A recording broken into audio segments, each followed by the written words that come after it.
Welcome to the Simmering Sessions. I'm Nicole Reed. This is where recipes are shared, stories are told, and every meal is an opportunity to bring people together. So pull up a chair, stay a while, and let's get something simmering. Welcome to the table. I'm your host, Nicole Reed. I want to revisit the question that I left you with when we were last together. Who taught you that food is another way to say I love you? You know, I've been thinking about that question too a lot. And maybe for you, it's a parent, a grandparent, or even a neighbor. Or it very well may be somebody who never even realized they had an impact on you. Because the truth is, love doesn't always have to be this big, grandiose speech, or the person that bought you the most expensive Christmas gift or the biggest birthday gift. Sometimes, just sometimes, love shows up in a warm casserole after a hard week, or a plate of fresh baked cookies on the counter when you walk in from work or school. Or maybe it's somebody looking at you empathetically in the eye and saying, "You okay? It looks like you've had a long day. Have a seat. Let me fix you a plate." Food really does have the power to bring people together.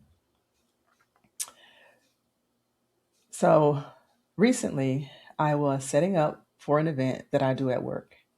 Well, not really an event, it's a training course that I do that lasts a week long. But I'm getting everything set up. I have the chafing dishes all lined out. I've got the food there. And someone pops their head in the door and they're like, "Oh, I heard crackling." Well, it was from the fuel canisters from the chafing dishes. And I told him, I said, "I can understand why you want to find out if there's a fire in the building. Got to know if you need to make a run for it." So, we laughed and we just kind of talked for a few seconds and just about, how his day had been going, what he'd been up to since, last time I was there, and just, just talking, small talk like you do in the office. Now, mind you, the mystery of the crackling fire had already been solved, but yet he lingered and wanted to talk because food brings people together. And I really, really do love those meetings or just the lunchtime and whatnot that happens because after the primary group has already had their lunch, the other departments will come and fix a plate, and I'll just see people talking and just laughing and giggling. Sometimes they're talking about projects that they're working on. Sometimes they just kind of need to take a step away because there was a coworker that caused them to need to take a step away. Or just catching up on maybe what they were doing since the last time they had their hallway conversation. It doesn't matter. It's just a variety of topics. The thing is, like I said, food brings people together. Like if you feed them, they will come. So I really do enjoy just again seeing the different people get together and talk just around those unexpected meals because they're so fulfilling.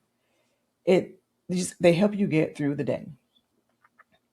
So, okay, here's another example. Okay, you're at home, you walk out to your backyard, maybe you're letting the dog out, or you're just walking out just to, let your toes touch grass, like getting grounded. And you see a stream of smoke coming over your neighbor's fence. You smell something being grilled, and then you see your neighbor's head kind of bopping along. And what are you going to do? You're going to be like, "Hey, neighbor, what's cooking? Something smells good." Um, and usually they're going to be like, "Oh, just grilling some hot dogs or some, chicken legs or whatever." And they'll be like, "Come on over. We have extra." Because that's what we do in the South. We invite everybody over for everything. But again, it's just food. Food brings people together. It sparks conversation. It works wonders. And okay, think about it. Have you ever noticed how like the same food or meal can taste totally different depending on the setting or the people that you're with? Well, we mentioned hot dogs. Let's talk about hot dogs. So let's say you're sitting at home alone watching, documentary on Netflix. Maybe it's Ted Lasso or The Chosen, like whatever whatever your show of choice is. But you're sitting there, you're watching your show, and you're like, oh, I need something to eat. But you don't want to cook this big meal, make a mess in the kitchen to have to clean up. You want something simple and something quick. So hot dogs. You'll fix hot dog. So you get your hot dog, cook it however you cook it, whether it's boiling it, microwave, just whatever you do. Now, when I cook hot dogs, and it's been a long time, but when I cook hot dogs, I like to just kind of pan sear them lightly. I say sear, but just kind of brown them on all sides and just roll it till it's all nice and slightly crispy, and then just put it on my bun with one little line of ketchup, and that's how I eat mine. But so you're sitting there, you got your hot dog, and you plop back on the couch or in your comfy chair, wherever, and you're like, it's a hot dog, but it serves its purpose. So then, let's say, next setting, it's a weekday, you've got an event or something you and the family have to get to, but you need to get something in your stomach real quick. You need a meal. So you're like, oh, we'll do hot dogs really quick. So then you're probably, if you're cooking for quite a few, a family, you're probably not pan searing them like I do. So throw them in some water, you boil them, and you get your plates lined up. You put your hot dogs there, whatever toppings they want, ketchup, mustard, onion, whatever it is. And then you grab just a bag of chips out of the pantry, and y'all sit down and have a quick meal. And then you're going to laugh, talk a little bit, catch up on what happened at school. The kids will talk about, the kid that was creating a scene in class and everybody was laughing at, or something that happened in the hallway. But again, whatever the case, it's a quick meal that you provided for your family, and you just kind of laugh and talk and just have that time together, just to kind of sit and take a deep breath before you get to whatever event of the evening that you have to go to. All right. So our third scenario, you show up at the backyard barbecue with friends, just random day, or maybe it's 4th of July or Labor Day, any of the many grilling holidays we have. But you walk out, you get to the barbecue, you laugh, you catch up with your friends, you pull up your lawn chair or folding chair out there, and you know, then whoever's doing the grilling, they come out with a platter of hot dogs, and I'm like, all right, the dog's ready. Like, everybody's happy. You get up, you fix your hot dog, you put again your toppings on there, and usually if it's a barbecue, it's going to be several sides. You'll have a variety of chips instead of that one bag you snatched out of the pantry when you were with the kids or your family. You probably got some coleslaw, some potato salad. But yeah, anyway, you've got your hot dog sitting out there with your friends, chilling, having a good time. You've got your sweet tea or unsweet tea in my case. You got your tea. Maybe there's some sodas out there or some sangria. But you're just chilling, having fun. And then before you know it, you're like, oh, your hot dog's gone. You're looking for another one. Again, same meal, just totally, it just tastes totally different. When you're alone, you're like, nah, not so great. With your family, it's a nice, sweet meal, but it's probably the best thing ever when you're sitting out here in the backyard. You just, again, same meal, but it hits totally different. The same way, if you go on vacation, if you're traveling somewhere and you get a nice bottle of wine, like, it tastes so good, and you're like, oh my gosh, I need this when I get back home. So you snap your picture of the bottle because you want to remember what you had. Then you get back home, you go to, whatever, Sam's Club, Trader Joe's, Total Wine, just wherever you get your wine from. And you get the bottle, you come home, you sit down, you're getting ready to have your your glass of wine, and you remember, I remember, oh, this was so good when I had it on vacation. And then you sip. It doesn't quite taste the same. Not that it's bad, but it doesn't taste the same. But it tasted better when you were just in that carefree mindset of, I have no responsibilities. I'm on vacation. I'm making memories. I don't have to answer to anyone. Like, it was just so much sweeter when you were on vacation than when you're at home and you're running through your workday in your head and also running through your to-do list for the next day. Same wine, just it tastes a little different when you're in a different setting. But I don't know. Again, just food. Food is just wonderful in so many ways. But today, the food I really want to talk about is not hot dogs. It is collard greens, and not just about collard greens, about what they represent. In the South, like collard greens have found their way to the table for like decades. Like it's a staple for Southern families, and every family, probably generation two, feel like they have their own version that is better than anybody else's out there. Like this is the best that you're ever going to have. And some people just cook them low and slow. Others like smoked meat in theirs. Some people can keep vegetarian. You can still have a lot of flavor in vegetarian greens. Some might add some pepper sauce or a little sugar.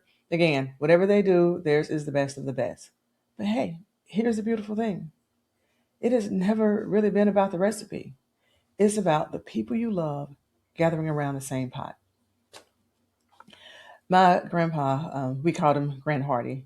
He had a garden and he had all kinds of things planted there. There were collard greens, mustards, turnips, we had tomatoes, watermelon. I mean, it was a small but mighty garden because it was pretty much like it was a big source of a lot of the vegetables that we ate growing up. So the first collard greens that I remember eating and learning how to cook were ones that were homegrown, cleaned, and cooked by my family. Growing up, I remember, setting the table for dinner, like making sure everything was cleaned off. Me and my sister were the ones getting everything set up. We make sure plates were there, the Kool-Aid was made, or some water was set out, whatever we were drinking. And for a while, we did live with my grandparents. So sometimes they would join us for dinner, or maybe my aunt. But, at minimum, me, my mom, my sister. And we sit down, mom fixed the plates, kids' plates were fixed first. And we just kind of talked about the day. We talked about, the grades we got, if we had a big test. Um, Again, just whatever. We talked about life. She talked about what happened at work. I don't remember her complaining a lot, which is good. My mom is a very positive person. And I hope you have someone like that in your life too, that doesn't dwell on all the hardships and negative things in life. But so she would talk about her day, maybe talk about what was happening in the neighborhood or whatnot. Uh, and sometimes, if my the times when my grandmother was eating with us, she's probably telling us about the Avon deliveries we need to make the next day for and take to the people that live on the street. But anyway, it just we sat there, just good conversation, making memories, laughing, talking. Sometimes it was not always laughter. It might have been some fussing going on, some problems being solved. But whatever the case, like I just remember having those conversations and sitting around the table, and you ate what was put in front of you. There were no substitutions. There were no backup meals back in my day. Nobody asked if you liked it. Matter of fact, I don't think they even cared if you liked it. What they did care about was the fact that they worked hard to provide a full meal and we were going to appreciate it, eat it and appreciate it. I think about the times when, or not all the time, but sometimes when we had like if we had a whole chicken, and my mom would break that down, cut it, cook it for us, and like I said, she would fix our plates first, the kids first, and we get a leg, a thigh, whatever piece that she would give us. But she would sometimes have the back of the chicken that she would eat as her meat.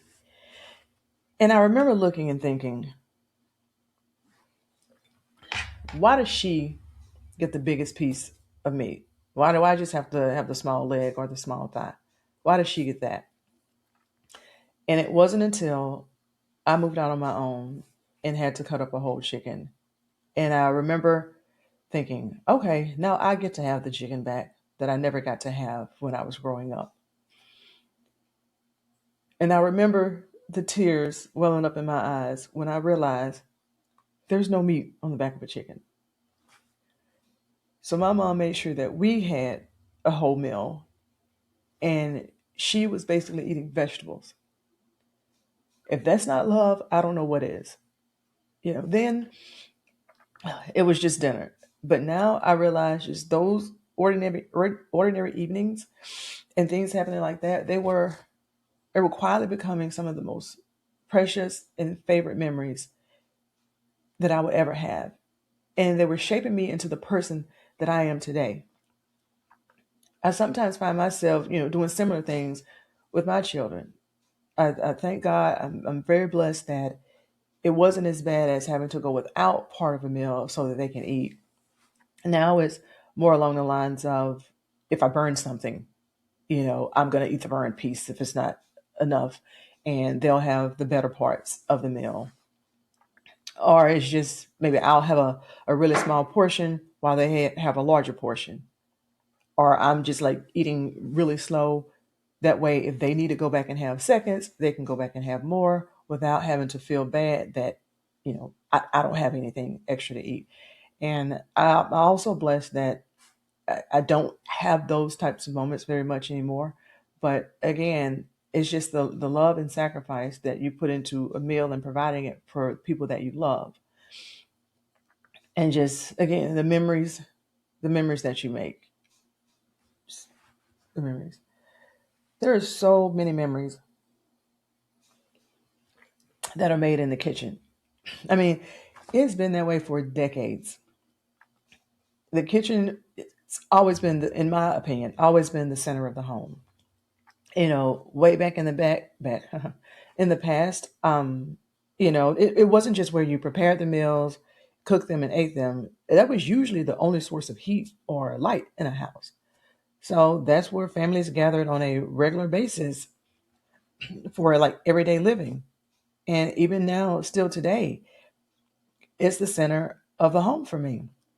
Again, you're cooking your meals there in the kitchen, you're eating them, whether in the kitchen or in the dining room.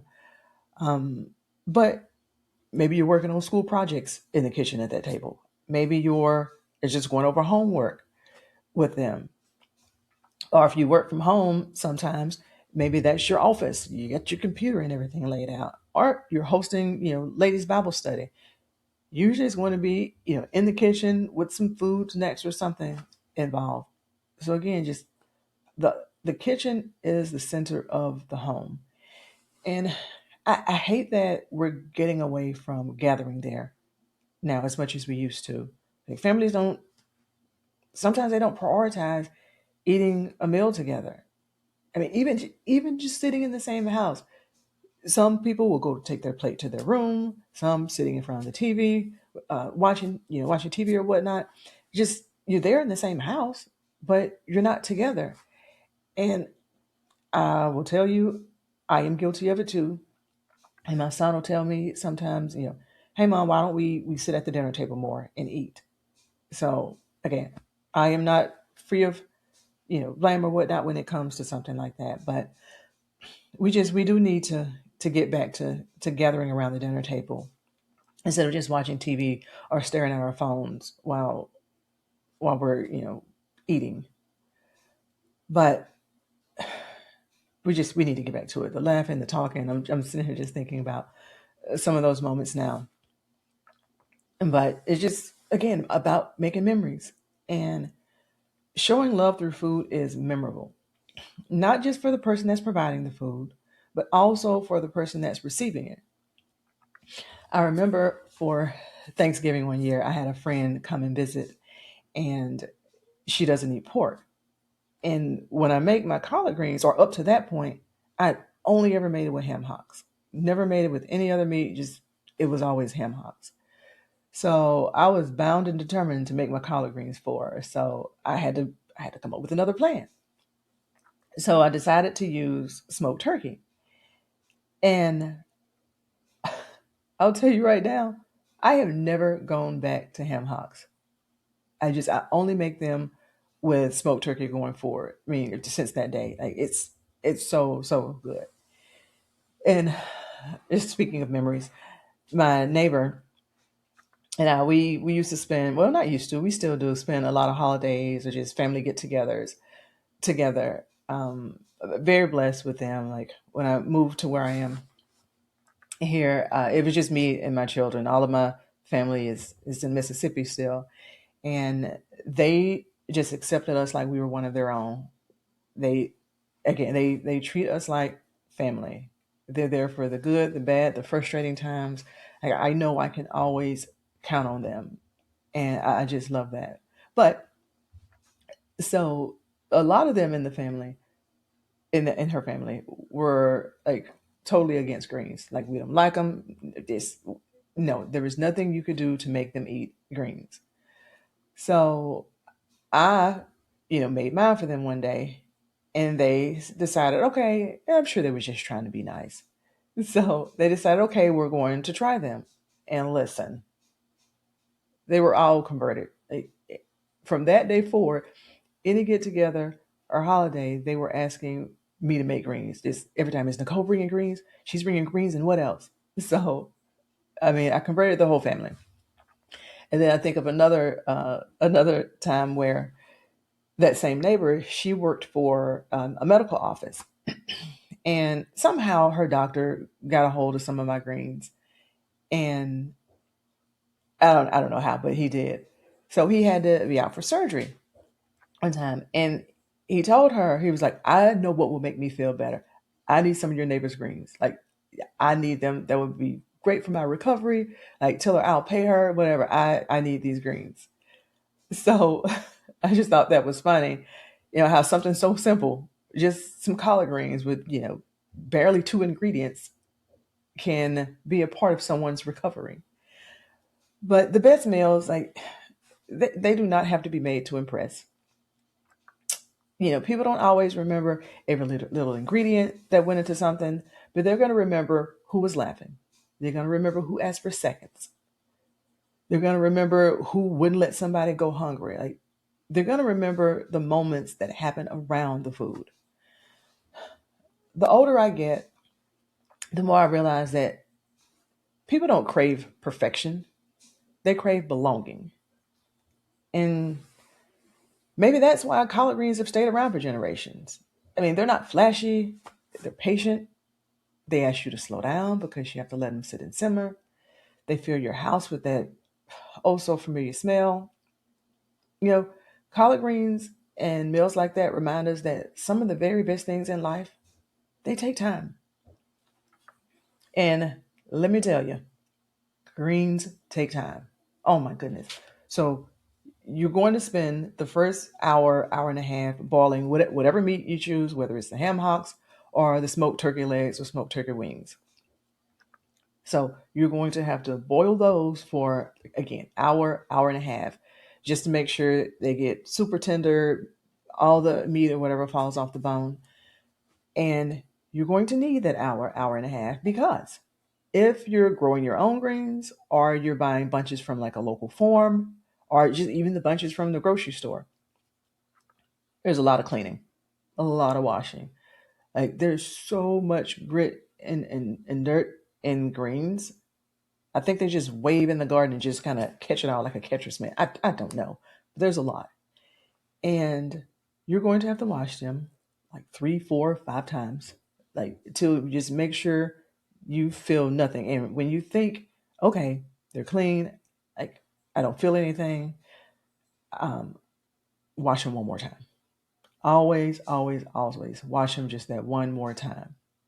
And then you've got to take out the time to cut the stem out of them, because nobody wants, some is okay, like the very, very small part of it. But the thick piece, all the way towards the end, no, you need to cut that out because nobody wants that when they're eating their greens.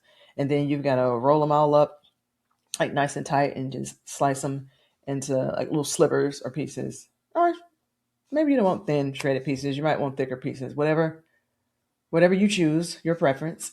But after you do that, you've washed them, you get them all cut up, And then you're going to have to get the boiled meat out of the broth and chop that up, or just kind of pull it off the bone or whatnot and separate it. You put that back in the pot.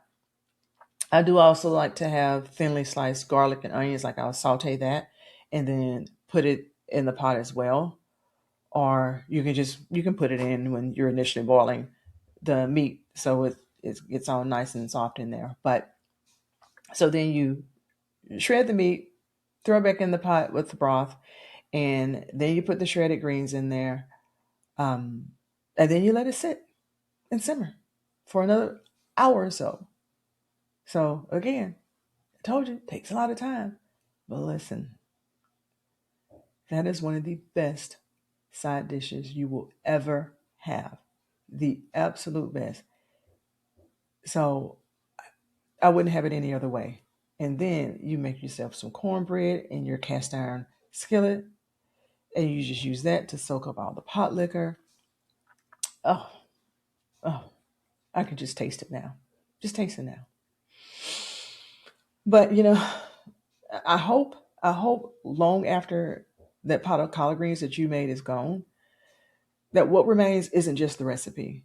I hope that it's a reminder that you need to just slow down, gather the people you love, and make room for just one more at the table. Pull up one more chair. Because at the end of the day, the richest ingredient in any meal has never been what's in the pot. It's who's sitting around the table. Recipes can fill our boxes, but people, our friends, our family, our loved ones, they fill our heart.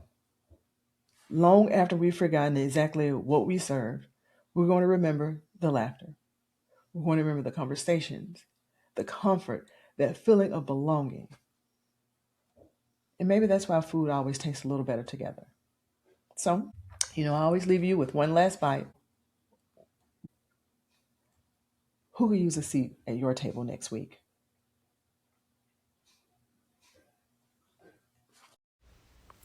Thanks for spending a little time around my table today. Until next time, keep simmering, keep sharing, and don't forget to make room for one more at the table. Thanks for joining me for this simmering session. I'll see you next time.